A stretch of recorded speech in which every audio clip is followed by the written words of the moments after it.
Fala pessoal, tudo bom? Olha só, hoje eu vou falar de uma atividade que, se aplicada do jeito correto, pode melhorar muito a atenção do seu filho, a atenção que é uma coisa muito importante, tá? A capacidade de memorização, a velocidade e a beleza da escrita, a caligrafia, e também pode melhorar a capacidade do seu filho perceber discursos falados e transformá-los em texto, tá? Transcrevê-los. Então, esse exercício é o ditado. Então, aqui eu vou dar alguns passos, uma série de passos, para que você possa fazer um bom ditado com seu filho, ok? Então, o primeiro passo, muito importante, é a escolha do texto. Sempre que vamos trabalhar, ensinar linguagem para os nossos filhos, o texto é o material básico, então temos que ter um cuidado na escolha. Para o ditado é o seguinte, nós podemos usar textos em versos ou em prosa. Uma ligeira vantagem do texto em verso é justamente por ele ser dividido em versos, que são aquelas linhas do poema, você tem já uma unidade ali que você pode trabalhar com seu filho. Então vou dar um breve exemplo. Temos uma fábula que nós trabalhamos com os nossos alunos, que é a Raposa e as Uvas, que é uma fábula do La Fontaine com tradução do Bocage. Diz assim: contam que certa raposa, andando muito esfaimada, viu roxos maduros cachos, pendentes de alta latada. Isso aqui é uma estrofe, é um conjunto de 4 versos no caso. Bom, como eu poderia fazer o ditado? Eu poderia falar para o meu filho tomar o ditado, o primeiro verso só. Contam que certa raposa. Perfeito? Então já tem a unidade já discriminada pela própria forma do texto. Ok? O texto em prosa depende de uma avaliação do pai, uma avaliação ali na hora mesmo de fazer o ditado, para ver se a frase que vai ser escolhida não é muito longa, se não é muito complexa, se não é um período muito complexo, com muitas orações ali intercaladas. Daí o pai tem que fazer um juízo ali sobre o texto, sobre a dificuldade daquele texto e o tamanho para aplicar o ditado, se for um texto em prosa, ok? Bom, feita a escolha do texto, nós temos a parte de preparação do exercício.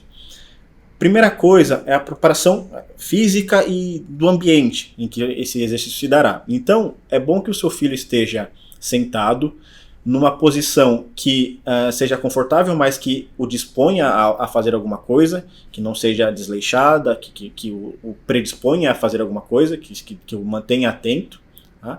E é muito interessante que o local esteja silencioso, que ele não tenha perto de si coisas que possa chamar a sua atenção, como celulares, computadores, enfim, tem que ser um ambiente confortável na medida do possível e silencioso.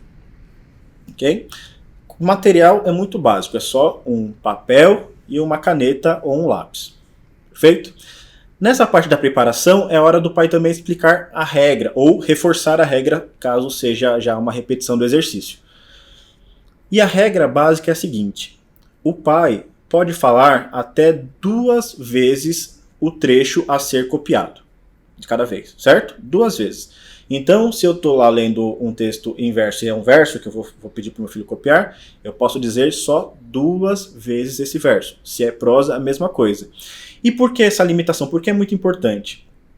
Veja só, nós queremos que o seu filho trabalhe a atenção, certo? A atenção, primeiro. Se eu falo muitas vezes, se ele sabe que eu vou falar muitas vezes até que ele seja capaz de copiar todo o texto, a atenção dele vai ser uma. Percebe? Agora, se eu digo assim, olha, eu só vou dizer 2 vezes, ele já vai entender isso como um desafio. E naturalmente ele vai ficar mais atento, mais inclinado, mais voltado para aquilo e vai ser mais eficaz o exercício para essa finalidade. Tá? Também, por que 2 vezes? Uma outra coisa que nós queremos atingir aí é a memória, essa memória curta. Então, se eu falo muitas vezes, ele não depende de memorizar o trecho que foi dito para que ele possa transcrevê-lo. Não, ele vai esperar que você diga várias e várias vezes e não vai guardar nada na memória. Agora, na medida que ele é capaz de ouvir 1 ou 2 vezes, ele vai reter aquilo ali, vai guardar, e ele vai acessar essa memória curta para continuar escrevendo o seu texto. Daí vai melhorando a memorização dele. Ok? Então, 2 regras básicas, tá bom? Aliás, essa regra básica tem 2 objetivos. Um é prender a atenção e exercitar a memória. Bom, um outro motivo para que exista essa regra é o seguinte: o objetivo aí não é fazer com que o seu filho só copie todo o texto, não é a finalidade. Porque se fosse isso, você poderia falar de várias maneiras, muito devagar, palavra por palavra, enfim. O objetivo é que você faça o ditado para fazer algumas avaliações, certo? Então, assim, ainda que seu filho não consiga fazer tudo de uma vez, não importa. É importante que ele faça o exercício e você consiga avaliar onde estão os problemas, justamente para poder corrigir, para poder apontar e corrigir. Tá? Então, por falar em avaliação, o que o pai deve então avaliar depois que o filho fez o ditado, tomou o ditado? Primeira coisa é o quanto ele conseguiu transcrever. O quanto ele conseguiu transcrever e se ele fez essa transcrição na ordem correta ou mais ou menos correta. Então, se você disse um verso, tem um conjunto de palavras, uma sequência, então ele conseguiu mais ou menos transcrever essas palavras nessa sequência. O mesmo para a prosa. Ok? Isso é uma primeira coisa. Segunda coisa, a ortografia. Então ele está ouvindo, ele só está ouvindo a palavra, certo? Ele está conseguindo fazer as acentuações da maneira correta? Ele está com dúvida se é com dois S, se é com SC, se é com dois R's a palavra. Então a maneira correta de escrever cada palavra, ortografia. Ok? Então o pai também vai avaliar isso aí. Outra coisa que o pai vai avaliar é se, pela prosódia, pela maneira que o pai está lendo, que respeita então as pontuações, as variações rítmicas ali das palavras e o sentido geral da frase, se é uma interrogação, se é uma afirmação, se o filho está pegando isso na hora que ouve e se ele está conseguindo reproduzir no texto. Então colocando as vírgulas, as pontuações corretas. Então perceber se pela prosódia ele consegue transcrever com a pontuação adequada. Tá? Por fim, uma outra coisa que é interessante, parece um pouco lateral, mas é importante também, é a caligrafia. Certo? Se o seu filho consegue escrever com uma certa velocidade e de maneira legível, de maneira agradável, inclusive, tá? Então são esses 4 elementos que o pai deve avaliar. A quantidade de coisas que o seu filho conseguiu transcrever, a ortografia, a transcrição das frases de acordo com as pontuações corretas, né, de acordo com a ortoépica, aliás, com a prosódia que ele ouviu, e a caligrafia. Ok? E aí tem para finalizar o vídeo, tem um aspecto aqui de ordem psicológica, tá? E é uma coisa interessante para os pais refletirem. O exercício não pode se tornar uma espécie de tortura, uma pressão para o filho, né?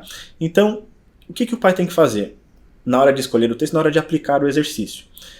Tem que medir um pouco as capacidades atuais do seu filho. Nós queremos que ele se desenvolva, mas é muito variável o nível atual que o seu filho se encontra. Então, na hora de escolher o texto, meça a dificuldade do texto. O tamanho do texto que vai ser transcrito e a dificuldade, ou seja, o tipo de palavras que tem ali, a ordem das frases, se é mais complexa ou mais simples, ok? E também, na hora de aplicar o exercício, o pai pode moderar a velocidade em que ele lê. Então, se o seu filho está bastante habituado, você consegue ler mais ou menos na velocidade natural de uma leitura e talvez ele seja capaz de pegar.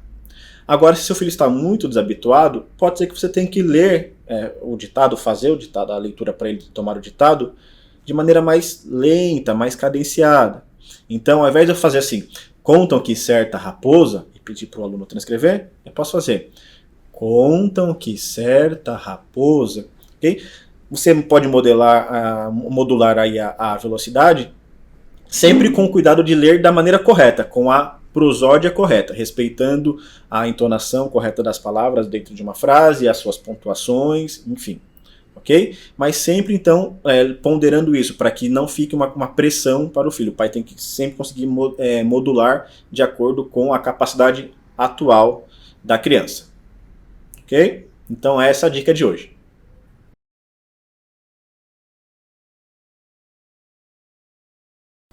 Então, Gabriela, eu vou ler para você 2 vezes o trecho, tá? E você anota então, tudo que você conseguir na ordem que eu falei.